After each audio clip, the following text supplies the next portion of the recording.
오늘은 마태복음 14장에 나오는 오병이어의 역사에 대해서 함께 저와 여러분이 은혜를 나누고자 합니다. 오병이어의 사건은 우리 모두 기독교인들에게 잘 알려져 있고 그만큼 중요한 것입니다. 특별히 사복음서 모두에 기록되어 있습니다. 특별히 2025년도에는 재정의 팽창이 이루어지기를 간절히 기도합니다. 저와 여러분의 은행 잔고가 오병이어의 역사가 일어나기를 예수님의 이름으로 축복합니다.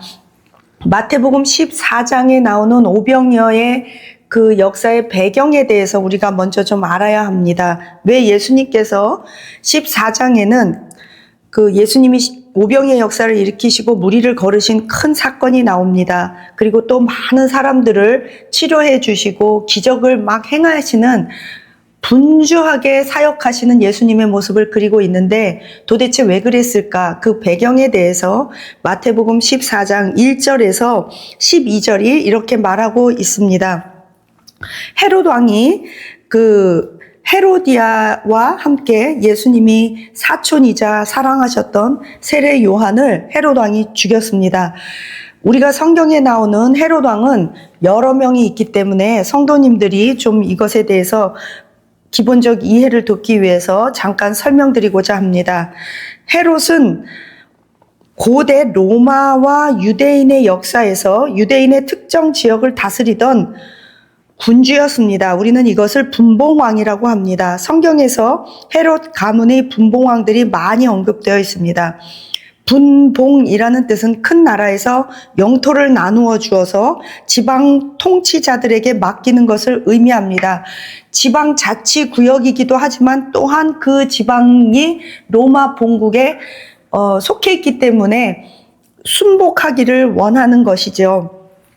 성경에 나오는 분봉왕들은 마태복음 2장 22절에 헤롯 야겔라오라는 사람이 있습니다. 이것은 헤롯 대왕의 아들입니다.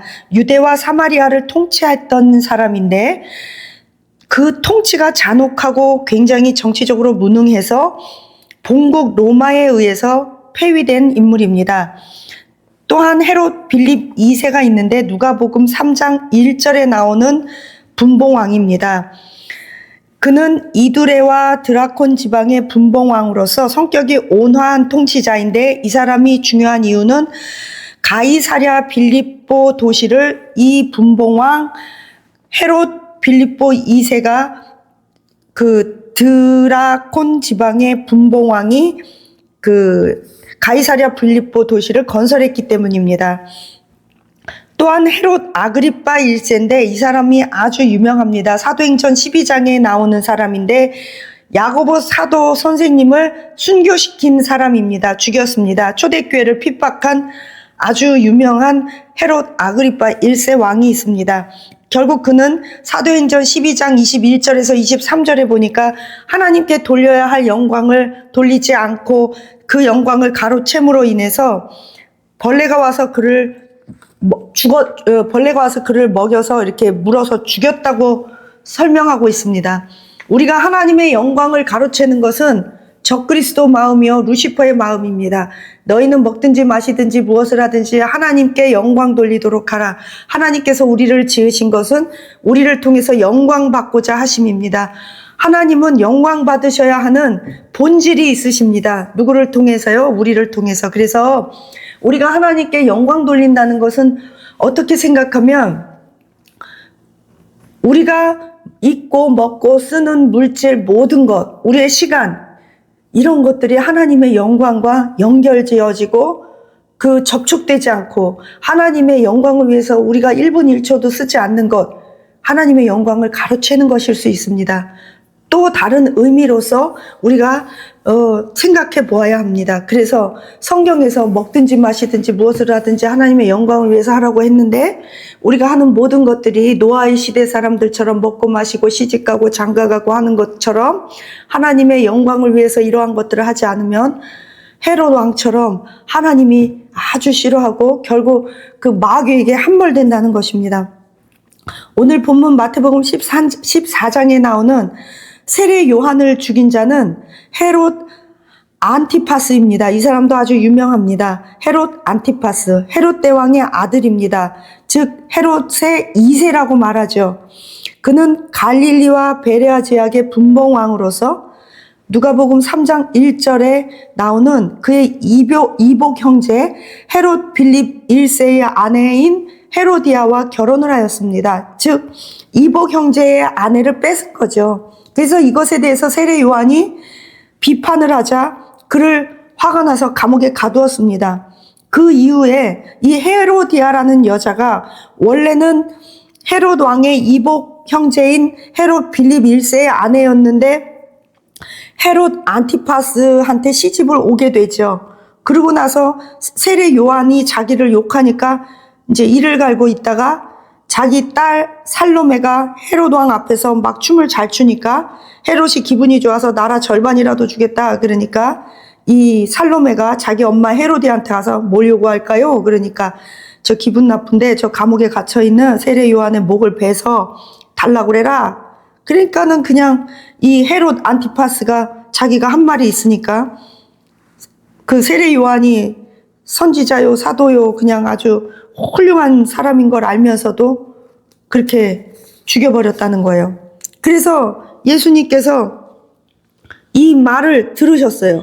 보니까 14장 11절에 보니까 세례 요한의 머리를 소반에 얹어서 그 살로메의 소녀 살로메에게 주니 그가 자기 어머니에게 가져간지라. 아주 두 모녀가 악독해요.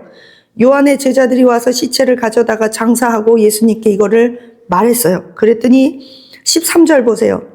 14장 13절 예수님께서 들으시고 배를 타고 떠났어요. 그리고 빈들에 가서 물이 이렇게 그 빈들에 혼자 가셨더니 여러 고을 사람들이 걸어서 예수님을 따라갔어요. 예수님은 배 타고 갔는데 사람들은 예수님을 만나기 위해서 걸어서 갔어요. 그 무리를 보고 예수님이 불쌍히 여기사 그 중에 있는 막 병자들도 고쳐주고 그렇게 했어요. 막 치유 사역을 시작하신 거예요. 예수님이. 왜요? 이제 세례 요한이 그동안에는 막 사역을 해서 광야에서 사람들을 치유하셨는데 그 세례 요한이 죽고 나니까 이제 예수님의 마음이 그냥 아마 제 생각에 의분이 일어났을 것 같아요. 저 악을 향해서. 그걸 어떻게 알 수 있냐면요. 예수님이 나중에 붙잡히셨을 때요. 그 헤롯 안티파스 앞에서 아무 말도 안 해요. 헤롯 안티파스는요. 예수님이 그 앞에서 신문당할 때 아무 말도 하지 않자 예수님을 조롱하고 빌라도에게 보내고 결국 그는요. 정치적으로 실패하고 AD 39년에 로마에 의해서 폐위됩니다. 이 헤롯의 성격은 강교하고요. 자기애성 인격장애 같아요. 완전히. 아무튼 그런데 먹고 노는 거 좋아하고 사람들을 인식하고 누가 자기 자존심 건드리면 막 힘들어하고 여자 좋아하고 비윤리적이고 겁이 많고 그런 사람이에요. 어쨌든 그런데 예수님은요. 막 정치적인 압력, 정치를 가해서 이 하나님의 사람들을 이제 미혹하거나 성도들을 미혹하거나 참 선지자들, 참 주의 종들을 핍박해요. 예수님 시대에도 그랬고 2000년 전에부터 지금까지 요한계시록에도 그렇게 한대요. 정치 세력들이 마귀가 정치 세력들 뒤에서 역사해서 하나님의 성도들을 미혹하고 참 선지자들의 목을 베고 막 그러는 날이 오는데 그래도 우리가 예수님을 걸어서 울면서 쫓아가면 예수님이 우리를 치유해 주시고 우리를 먹이시고 입히시고 우리를 도와주세요. 그래서 저녁이 되면 제자들이 이제 빈들에서 그 예수님이 치유해주고 복음 전하니까 사람들이 배고프잖아요. 그래서 먹을 거 사올까요? 돈으로 거둘까요? 했더니 예수님이 단호하게 말해요. 갈 것 없다. 갈 것 없다. 너희가 먹을 것 줘라. 그랬더니 제자들이 이거밖에 없어요. 어떤 아이가 5개 떡하고 물고기 2마리예요. 제가 이스라엘 가서 그 물고기 봤거든요. 손바닥만한 거예요. 그걸 베드로 피쉬라고도 하는데 그거를 흔히 갈릴리의 바다에서 잘 잡히고 흔했던 생선인데 그거를 뭐 이렇게 튀겨서도 먹고 그러더라고요. 그거를 가져오라고 그래갖고 하늘을 향하여 축사하시고 떡을 떼서 줬는데 그때 먹은 사람이 여자와 어린이 5,000명 제외하고 5,000명이래요. 그때는 남녀 인구 분포도가 50대 50, 2분의 1, 2분의 1이었기 때문에 남자만 세면 여자도 그냥 다 숫자가 세지니까 안 센 거지. 뭐 여자를 사람 취급 안 해서 숫자를 안 셌다. 그런 의미가 절대로 아닙니다. 어쨌든 세상이 너무 억울한 일도 많고 선지자들은 핍박당하고 또 진리의 말씀을 외치고 회개하란 말 하면 마저 죽잖아요. 그 아모스 5장에도 그래요. 시대가 너무 어둡고 암울하면 참 선지자들이 입을 다물어 버린대요. 그러는 시대도 이미 진즉에 지날 수도 있어요. 제 생각에. 그러니까 아무튼지 간에 이렇게 어려울 때 예수님이 왜 오병이어의 역사를 일으키셨을까? 저는 곰곰이 생각해 봤어요. 세례 요한, 이건 제가 머릿속으로 상상한 거예요. 세례 요한이 죽었단 말 듣고 예수님이 얼마나 의분이 났어요. 솔직히 예수님도요, 이 헤롯 안티파스를 굉장히 그러니까 제 생각에 미워했을 것 같아요. 그러니까 예수님은 누굴 미워하는 분은 아니지만 의분이요. 오죽하면 신문할 때 아무 말을 안 하고 침묵하시잖아요. 사촌을 죽였고 세례 요한 죽였으니까. 그런데 예수님이 그 엄청난 의분 속에서 부지런히 막 밖으로 뛰어나가신 거예요. 막 이에 터질 것 같은 심정으로. 그리고 배를 타고 막 갈릴리로 그냥 가신 거예요. 무슨 생각에 가셨는지 모르겠어요. 근데 그 무리들이 예수님을 붙잡고 막 늘어지는 그 상황에서 이제 세례 요한은 없어지고 그 역할, 그러한 것을 예수님이 감당하셔야 하는데 얼마나 막 전율이 있고 얼마나 많은 생각이 있었겠어요. 그 백성들을 불쌍히 여기면서 정신없이 치유해주고 먹을 것을 주고 무리를 거르시는 거예요. 내가 하나님이다. 그분은 내가 초자연적인 무리를 뭐 괜히 걸으셨겠어요? 봐라, 나는 물 걸을 수도 있다. 나 슈퍼맨처럼 쇼업 하려고 그랬겠어요? 아니야. 내가 하나님을 믿어라. 하나님은 이렇게 풍랑도 잠잠케 하고 물 위도 걷고 너희 먹을 것 필요한 것도 알고 너희 병든 것도 안다. 하나님을 믿어라. 하나님을 믿으니 또 나를 믿어라. 내 이름으로 구해라. 그러면서 하나님은 예수님은 많은 백성들, 무리들에게 마태복음 5장, 6장, 7장의 말씀도 얘기해 주시고 가르쳐 주시고 먹이시고 먹을 거, 외부적인 환경, 우리 육신의 질병, 또 먹어야 되는 경제적인 문제에 대해서 초월하라는 거예요. 기적이 일어난다는 거예요. 여러분과 저에게 2025년도에는 재정의 기적이 일어나시기를 축원합니다. 물질의 오병이어의 역사가 일어나길 축원합니다. 예수님이 친히 오셔서 여러분의 막 거친 파도 위에서 걸어오시는 예수님을 만나시기를 축복합니다. 여러분의 병에 예수님께서 피 묻으신 손으로 만져주시기를 기도합니다.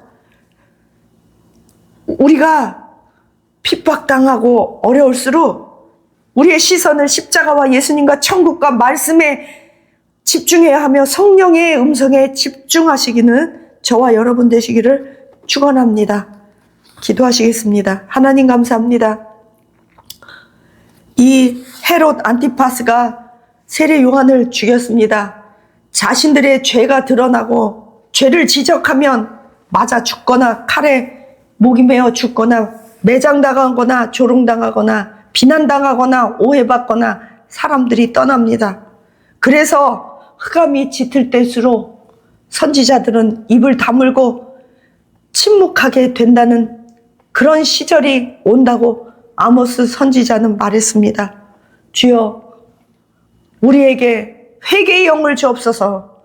우리에게 예수님을 끝까지 걸어서 울면서 예수님 쫓아가게 없어서 그렇게 예수님은 배 타고 가는 거리를 많은 사람들은 살고자 걸어서 예수님 쫓아가 싸우니 거기만 가면 오병이어의 역사도 볼 수 있고 병도 고칠 수 있고 무리를 걸으시는 초자연적인 예수님의 능력도 받을 수 있사오니 울며 울며 걸어 진리의 길 걸어가게 하옵소서. 오늘도 승리하게 하옵소서.